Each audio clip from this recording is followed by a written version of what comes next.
প্রশ্ন করবেন আশিকুল ইসলাম মোল্লা, আপনি প্রশ্ন করুন। আসসালামু আলাইকুম শেখ। ওয়ালাইকুম আসসালাম ওয়া রাহমাতুল্লাহি ওয়া বারাকাতুহু। আছেন? আমার প্রশ্ন ছিল যে জোহরের 4 রাকাত নামাজে আমি 1 রাকাত পেয়েছি, তা তাহাজ্জুদে মানে আত্মাহিত কবার পড়তে হবে আমার?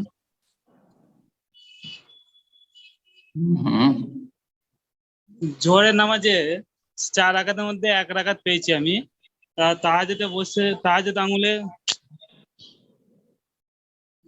বোঝা যাচ্ছে না, অর্ধেক বলার পর থেমে যাচ্ছেন তো। যে আপনার কথা অস্পষ্ট, তো আপনি মাইকটা একটু ঠিক করে নিন, আবার একটু প্রশ্ন করার চেষ্টা করুন। জোহরে ইমামের সাথে 4 রাকাত নামাজের মধ্যে 1 রাকাত পেয়েছি, তা আর 3 রাকাত কিভাবে পড়বো? আর 3 দিন কিভাবে পড়বেন? যেভাবে পড়তে হয় সেভাবে পড়বেন।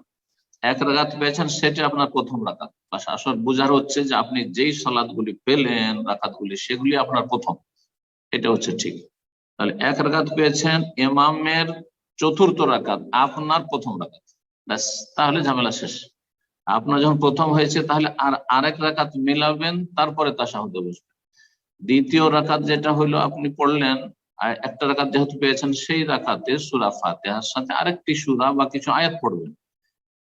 তারপরে তাশাহুদ পড়ার পরে বাকি যে 2 রাকাত পড়বেন সেই 2 রাকাত হচ্ছে তৃতীয় চতুর্থ রাকাত।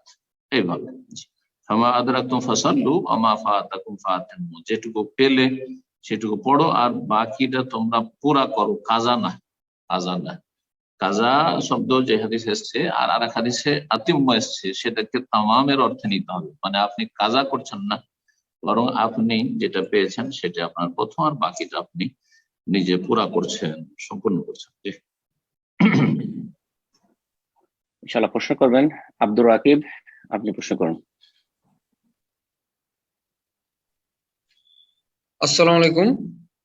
ওয়ালাইকুম আসসালাম ওয়া রাহমাতুল্লাহি ওয়া বারাকাতুহু। জি, আমি ভারত দক্ষিণ দিনাজপুর থেকে বলছি। আচ্ছা বলেন।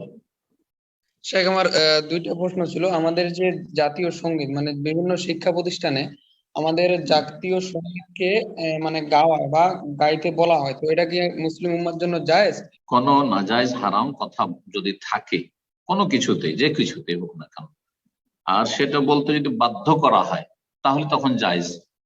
সূরা নাহলে আল্লাহ রাব্বুল আলামিন ইরশাদ করেছে, ইল্লা মান উকরিহা, কাউকে যদি জবরদস্তি করা হয়, বাধ্য করা হয়, ওয়া কলবুহু মুতমাইন্নুন বিল ঈমান, কিন্তু তার হৃদয়ে ঈমান প্রতিষ্ঠিত রয়েছে, ঈমান মজবুত রয়েছে, তাহলে কোনো গুনাহ হবে না।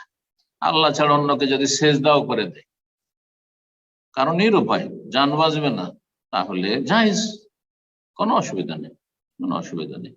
আর যদি বাধ্য না করা হয় তাহলে চামচামি করে বাড়াবাড়ি করবেন না, সীমা লঙ্ঘন করবেন না, আল্লাহর নাফরমানি করবেন না।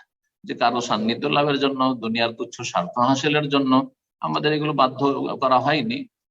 করলে ভালো, করো, আর যদি নাও করে কিছুই বলবে না তাহলে করবেন না, তাহলে অন্যায় কথা বলবেন না যদি কোনো আপত্তিকর কথা থাকে। আর যদি আপত্তিকর কোনো কথা না থাকে তাহলে বলতে পারেন।